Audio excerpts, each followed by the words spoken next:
نحمده ونصلي على رسوله الكريم أما بعد. أعوذ بالله من الشيطان الرجيم. بسم الله الرحمن الرحيم. إنك لا تسمع الموتى ولا تسمع الصم الدعاء إذا ولوا مدبرين. وقال النبي صلى الله عليه وسلم: مثل الذي يذكر ربه والذي لا يذكر كمثل الحي والميت، أو كما قال عليه الصلاة والسلام. میرے بھائیوں، بزرگوں، دوستوں، میری ماں بہنوں، ہر انسان آمد ہو، عورت ہو، امیر ہو، غریب ہو، پڑھا لکھا ہو، بے پڑھا لکھا ہو، ہر انسان کی زندگی کامیابی کامرانی نہ صرف دنیا میں آخرت میں ہر فیلڈ میں انسان کی کامیابی اور اس کی کامرانی کا معیار تھرمامیٹر اللہ اس کے رسول کی اطاعت فرما ہوتا ہے۔ چنانچہ اللہ تعالیٰ نے قرآن کریم میں اہل ایمان والوں کی نشانی، ان کی تعریف بیان کرتے فرمایا: انما كان قول المؤمنين اذا دعوا الى الله ورسوله ليحكم بينهم ان يقولوا سمعنا واطعنا۔ ایمان والوں کی شان یہ ہے کہ جب ان کو اللہ اس کے رسول کی جانب بلایا جائے تو وہ کہیں سمعنا واطعنا، ہم نے سنا اور ہم نے مانا۔ اطاعت سننا اور ماننا یہ ایمان والے کی شان۔ اور سمعنا وعصینا، ہم نے سنا اور سن کر بھی انسن کر کے نافرمان بن گئے، یہ یہود و نصارہ کی شان۔ اس امت محمدیہ کا فضل امتیاز جی سمعنا واطعنا۔ حدیث میں صحابہ فرماتے ہیں: بایعنا رسول اللہ صلی اللہ علیہ وسلم علی السمع والطاعة فی المنشط والمکرہ۔ صحابہ کرام فرماتے ہیں ہم نے حضور صلی اللہ علیہ وسلم سے جو بیعت کی کس بات پر بیعت کی؟ علی السمع والطاعة، اس بات پر بیعت کی کہ ہم آپ کی بات سنیں گے اور مانیں گے۔ فی المنشط والمکرہ، جی چاروں اچھا حالات دل کو اچھے لگنے والے ہوں یا ناروا حالات، ہر حال میں ہم سنیں گے مانیں گے۔ یہ ایمان والے شان ہے۔ معلوم ہے ہمارا بھی زندگی کا تھرمامیٹر یہی ہونا چاہیے۔ ہم ہر حال میں بس اللہ اس کے رسول کی اطاعت کرنا پڑتا ہے۔ اور جب ہم صحابہ کرام رضوان اللہ علیہم کی زندگیوں کو پڑھتے ہیں تو ان کی زندگیوں میں یہ بات روز روشن کی طرح بالکل واضح ہے۔ انہوں نے حضور صلی اللہ علیہ وسلم کے ارشادات اور آپ کے فرمودات پر کوئی چھوٹ چھڑا نہیں کیا، کوئی کینتو پرنتو نہیں کیا، کوئی لیکن اگر مگر نہیں کیا۔ ان کو تو اشارہ میں کہا تھا آپ کو مان دیا۔ صحابی ہیں حضرت وائل بن حجر رضی اللہ عنہ فرماتے ہیں کہ ہم لوگ اس سفر میں حضور صلی اللہ علیہ وسلم کے ساتھ تھے۔ ہم میں سے 5 لوگوں کے جسم پر ایسی چادر تھی جس میں سرخ اور لال کلر کے ڈورے تھے، پوری چادر لال نہیں تھی، اس میں کچھ تار ایسے تھے جو لال سرخ کلر کے۔ حضور اکرم صلی اللہ علیہ وسلم نے فرمایا: میں دیکھ رہا ہوں کہ یہ سرخی تم پر غالب آ رہے ہیں، یہ سرخی لال کلر تم پر غالب آ رہے ہیں۔ آپ کے کہنے کا مقصد یہ نہ ہوگا کہ یہ کلر مردوں کے لیے ذمہ نہیں، یہ کلر تو لیڈیز کے لیے ذمہ ہے۔ آپ نے تشریح فرمایا، آپ نے کیا فرمایا؟ میں دیکھ رہا ہوں کہ یہ سرخی تم پر غالب آ رہے ہیں۔ اتنا سننا تھا، آپ نے منع نہیں کیا،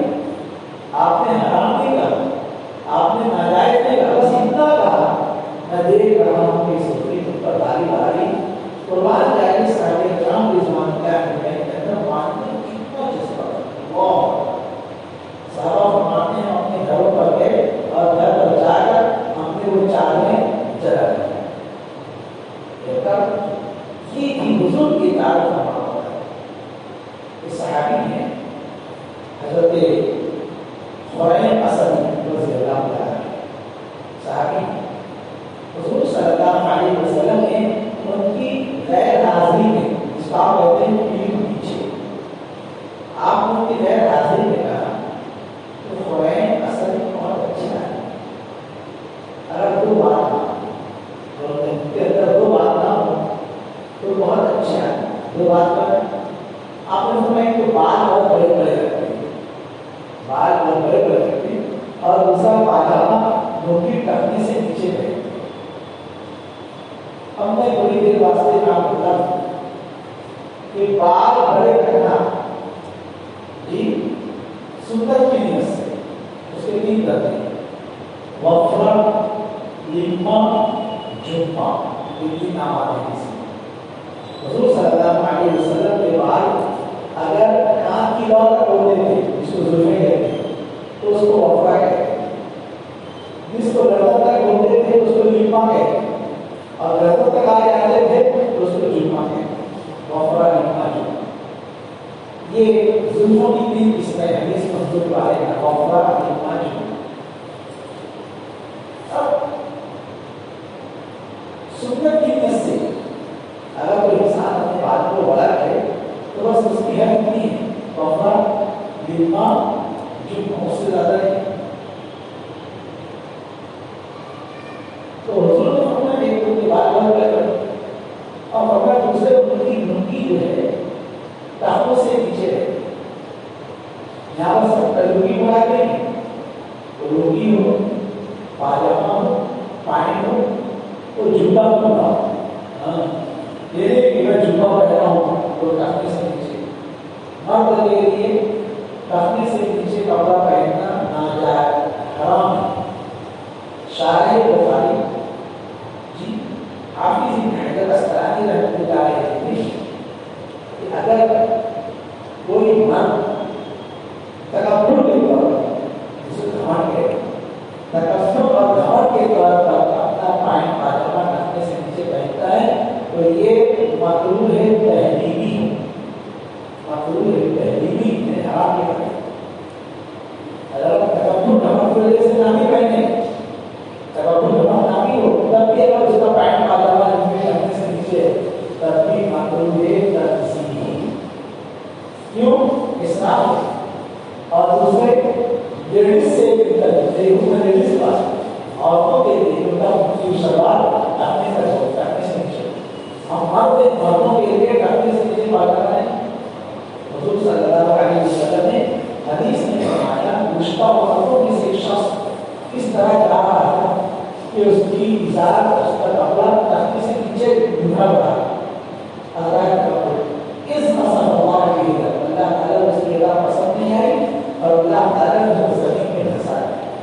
اور ایسا دھسایا اور وہ جل کر دیا زمین میں دھستا ہی رہا مان دھو کے سنو جی ہم تو سنتے بہت لیکن آج بتا ہے کتنے لوگ اپنا پائن پاجامہ کرتے سے پڑھتے نہیں کرتے مانتے ہیں جیسے تو بیان ہے حضور صلی اللہ علیہ وسلم ہے وہی ملے آقا بھی ماں اسفل من الکعبین فوقها ٹانگنے سے نیچے جتنا کپڑا جہاں تک کپڑا لگتا رہے گا اتنا حصہ آگ ہو جائے گا یہ حدیث اور کی حدیث عمل کی کرو یہ بھائی آج ہمارے میرے کسی نہیں ماننے کا جذبہ نہیں ہے صحابہ کرام کی زندگی میں ماننے کا جذبہ کرتا تھا حضور صلی اللہ علیہ وسلم نے خریم اسد کے بارے میں فرمایا کہ خریم اسد بھی بہت اچھا ہے اگر دو بات ہم کہتے ہیں ایک تو کیا ایک تو بال بہت بڑے بڑے رکھتے اور دوسرے کا ان کی ازار ان کا پینٹ پاجامہ رکھنے سے حضور نے ڈائریکٹ ان کو نہیں کہا ان کے پیٹ پیچھے کہا کسی نے کہا کہ حضرت خریم اسد رضی اللہ تعالیٰ کو فرما بتا دیا کہ حضور صلی اللہ علیہ وسلم تمہارے بارے میں کہہ رہے اس دن پہ خدا کی رحمت ہو اس دن پہ خدا کی رحمت ہو اس دن کی حالت ہوتی ہے کہ بار خطا ہو جائے اگر 100 بار خطا ہو کتنا ماننے کا جذبہ خریم اسد نے اچھا حضور نے میرے بارے میں فوراً پہ اور جا کر اپنے بال کو کاٹ کر چھوٹا کر دیا اور اپنے کپڑے کو اوپر کر کے رکھنا چھوڑ دیا نہ ماننے کا جذبہ ہے آپ بتائیں بات کریں آپ تو لوگ شو بازی کے طور پر اپنے مسجد میں آتے تو پرچہ مار لیتے نماز کے واسطے اور باہر ہوتے بھی بول دیتے. ارے میرے بھائی اس طرح نماز میں گناہ ہے, باہر کی زندگی میں بھی اپنے سے نیچے کپڑا پہننا گناہ ہے. میں بتانا چاہتا ہوں یہ بات صحابہ کرام کے اندر اطاعت فرما برداری ہے, اور اس طرح مردوں کے اندر تھا اسی طرح عورتوں کے اندر بھی تھا. عورتوں کے اندر کیا ایک موقع پر حضور صلی اللہ علیہ وسلم نے دیکھا کہ عورتیں راستے کے بیچوں بیچ میں چل رہے ہیں, اور وہ حدیث ہے حضور اکرم صلی اللہ علیہ وسلم نے ارشاد فرمایا لیس للنساء فی الطرق الا الحواش, عورتوں کو کنارے کنارے چلنا چاہیے, راستے کے بیچوں بیچ میں مردوں سے دھکا مکا ہو, ایکسیڈنٹ ہو جائے. ابھی آپ اپنے رشتے دار خاتون کے یہاں گئے, کہنے لگی کہ گھوڑے والے مجھ کو پیچھے سے مار دیا اور میں پورے بل گر گئی, ٹوٹنا پھول گئی, یہ ہو گیا ساری بات. اب کیا ہے شریعت پر عمل کتنی بڑی بات. حضور نے فرمایا اچھا ان کا معاملہ ان کا صحیح کر کنارے چل رہے تو گھوڑے والے غلطی بھی ہونے پر ان کا بچہ بیٹھا تھا وہ کھڑا ہو گیا تو اس کی وجہ سے بیوی نے مار دیا. لیکن اگر کوئی ایسے حالات نہ بھی ہوں کہ آج ہمارا عورتیں راستے کے بیچوں بیچ کتنے خطرات ہم عورتوں پہ ابھی تک کتنے مشکل سارے موسم معلوم ہے کہ آپ کے راستے میں آپ چاہیے آپ دیکھ رہے تو سفر ہوتا ہوں بہت گہرا بیچارے کیسے آگے جاتے ہیں. جی میں بڑے لمبی بات نہیں کہہ سکتا,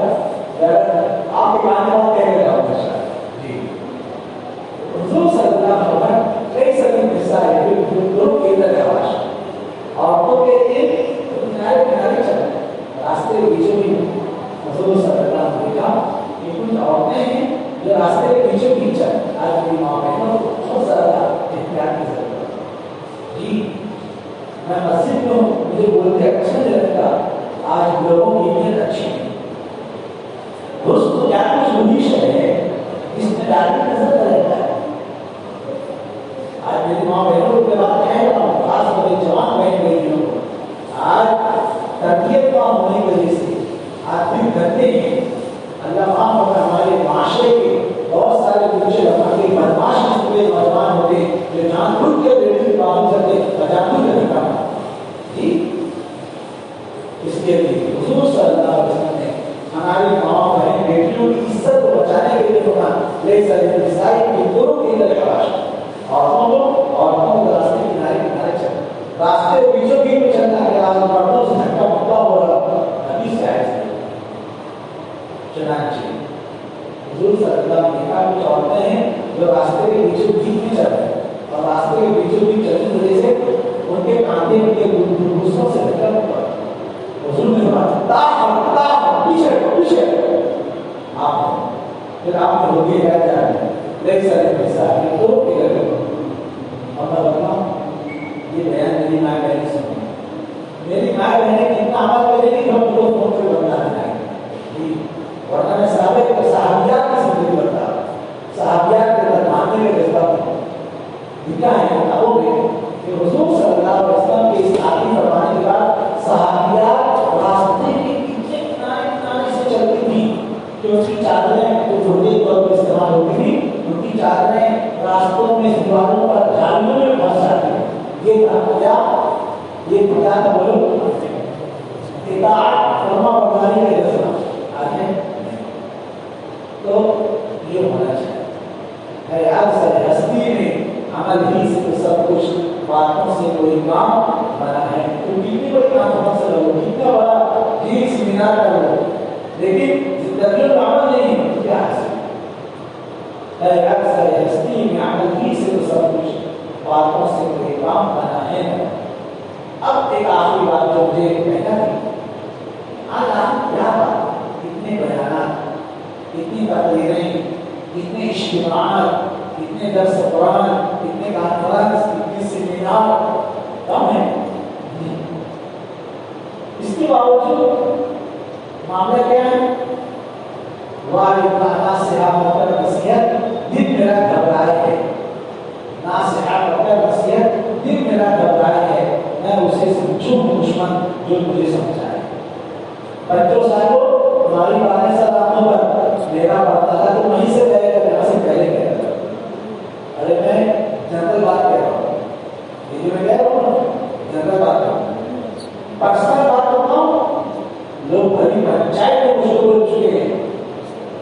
یہ قرآن حدیث شریعت نہ سنا ہم کو مفتی صاحب بتا دیں گے وہ اس کو سرکار تعبیر ہے مفتی نہیں بھائی پنچایت بولتے ہیں یہ شریعت مت آیا برابر یہ قرآن حدیث مت آؤ اس نے قرآن حدیث کا حکم کے منشا سے آ جائے تو پورا یہ قرآن حدیث مت آؤ یہ شریعت مت آؤ جب انہوں نے ایسا کہہ دیا تو مسلمان آ میں کہہ رہا ہوں میں مسجد میں تقریر کر رہا ہوں تو آپ ان کے انشاءاللہ ماشاءاللہ سن رہے ہیں اور پرسنل آپ بولو آپ ایسا ایسا آپ مجھ سے ربطے مندی لیا ہوئے میرے خیال تو انہوں نے بتا کے بچائے جی مانیے گا اس بات ہاں مانیے گا جی میں جو بولوں وہ میرے حق میں فیصلہ کریں گے تو قبول ہے اگر فیصلہ میرے اپوز ہو جائے گا اگر فیصلہ میرے خلاف ہو جائے گا تو میں بتاؤں یہ مالی نو شہر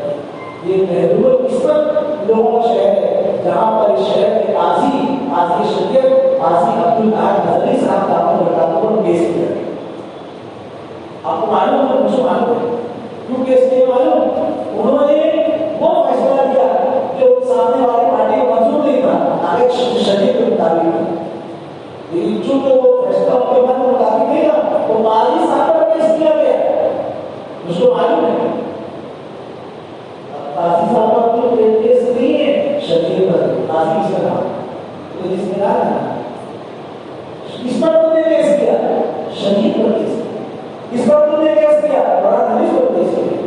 تو مسلمان نہ آگے سارا کیا ہے نہ مانگے گا منگوانے کے میں جو بولوں وہ نہیں بولوں یہ دل کی سب اور میں نے یہ قرآن کا ہم مقصد قلوب کو پائی جائے کہیں کہ جا اور شب قصد قرآن کریم نے یہود نصارہ کے بارے میں کہا کہ تمہارے دل سخت ہو گئے ہیں اور کتنے سخت کہیں کہ جا پتھر کے معنی اور شب قصد سے درس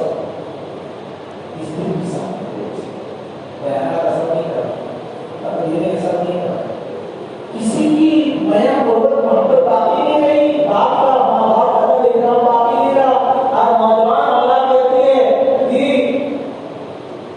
کہ بڑے میاں کیا سمجھتا بڑا کو بڑے میاں بولا اور راستے میں کوئی بزرگ بولے کسی نوجوان بولا جب بوڑھے اس کو کیا سمجھتا آج ہمارا معاشرہ ہے ہمارے ماں ہو ماں باپ نے سب کو احترام دیا گیا اما ابا بولتے شاشنا آتی کہ بڑے میاں ایسے ایسے بڑی بھی ایسی ایسی سن کے بات بول کر کے آج جو لوگ اپنے ماں باپ کو بڑے میاں بڑی بھی کہہ رہے ہیں کل اپنی اولاد سے سننے کو مل جا رہا ہے آج جیسا ہم اپنے ماں باپ کو بولے ہماری اولاد میں ہم یہی بولے کہنے والے نے کہا ہے آج کے ماں باپ کے نافرمان کل کے اولاد سے پریشان کافی بے سودا کے ساتھ نہیں ساتھ ماں باپ خدا بولتے میرے اوپر نے مجھے پیار دیا گھر میں بھائی بھائی کا جھگڑا یہ بھیا بروبر باپ پر مارتے جا رہے کیوں دل صاف گناہ کر کے موبائل کا غلط استعمال پکچر دیکھ کر گانا سن کر یہ سب دل صاف ہوتے جا رہے اس کی وجہ سے کوئی بیان اپنے ایسا نہیں بیان تقریر اثر کیوں نہیں آ رہا ہے کیا ذکر قیامت کرتا ہے اے واعظ نامہ شاعر سے احساس تقریر والوں کی ہر سانس قیامت ہو اب جب دل سخت ہو گیا تو قرآن کریم کہہ رہا ہے فَمَثَلُهُ كَمَثَلِ صَفْوَانٍ عَلَيْهِ تُرَابٌ فَأَصَابَهُ وَابِلٌ فَتَرَكَهُ یہ چکنے گھڑے پر چکنے پتھر پر مٹی پڑی ہو تو اسے کھیتی نہیں ہوگی بارش میں سے بات ہے کسی پر دل پر محنت فضائی کی بات آپ کو سمجھ نہیں آ رہی لیکن میں کہہ رہا ہوں دل پر محنت کی ضرورت ہے ظاہر کا بہت نہیں ہوتا کشتی والا کا آٹا بالکل کچھ اندر سے ہو گئے دل پر محنت کی ضرورت ہے اور دل پر محنت کیسے ہوتی ہے؟ حضور فرماتے ہیں بالکل شیء سوال و سوال القلب ذکر اللہ. ہر چیز کو مانچنے والی چیز ہوتی ہے جس سے اس کو مانچا جاتا ہے، اس کے محل میں چہر کو دور کیا جاتا ہے. حضور فرماتے ہیں دل کو مانچنے والی چیز اللہ کا ذکر ہے، ذکر اللہ کی کثرت. یا الذین آمنوا اذکروا اللہ ذکرا کثیرا، خوب ذکر کرو. وسبحوہ بکرۃ واصیلا، شام دو ہے تسبیح کرو. مرد بھی پڑھے عورتیں بھی کیوں؟ وذاکرین اللہ کثیرا وذاکرات. اس طرح ذکر کثیر کا مطالبہ مردوں سے عورتوں سے بھی. اس کے لیے کام نہیں چاہتے، اس کے لیے ہم کو بھولا ہوا سبق یاد دلایا جاتا ہے. ذکر کی مرضی جو ہوتی ہے ہم کو اپنا بھولا ہوا سبق یاد دلایا جاتا ہے کہ ہم اپنی زندگی میں چاہتے ہیں اللہ کی اطاعت آئے، فرما برداری ہے، خدا رسول کی محبت آئے، اعمال کا اہتمام آئے، گناہوں سے بچنے کی فکر ہو، گناہوں سے بچنے کا جذبہ پیدا ہو، آپس میں احترام ہو، حیا محبت محبت پیدا ہو. اس دل کی سختی کو دور کرنے کے واسطے ذکر اللہ کی کثرت سے ہر انسان اپنے طور سے، اجتماعی طور سے بھی، انفرادی طور سے بھی زیادہ سے زیادہ ذکر کرنے کی دعوت ہے. اور اس کا اعلیٰ درجہ سنو، ذکر آنا شروع کریں گے. آگے بھی سنتے ہیں. ذکر کا اعلیٰ درجہ یہ ہے کہ کسی نہ کسی اللہ والے سے بیعت ہو جائے، کسی نہ کسی اللہ والے سے مرید ہو جائے. مرید ہونے کے بعد وہ اللہ والے کو ذکر کرتا ہے کہ وہ اصل ذکر ہے. اپنے طور سے نہیں، اللہ والوں کو پوچھنا پڑتا ہے ہمارے اللہ کون سا ذکر مناسب ہے. اور اگر جب تک کسی اللہ والوں سے بیعت نہیں ہوتے تو کم از کم جماعتوں میں چلتے زمانے میں 3 تذکیرات بتائے جاتے ہیں تیسرے کرنے کی، اور درود شریف کی اور استغفار کی 3 تذکیرات کا اہتمام صبح شام پابندی سے کرنا چاہیے. مردوں کو بھی کرنا چاہیے اور عورتوں کو بھی کرنا. اور آج جو بیان کرنے واسطے میں نے آیت اور حدیث پڑھی تھی تو پورا بیان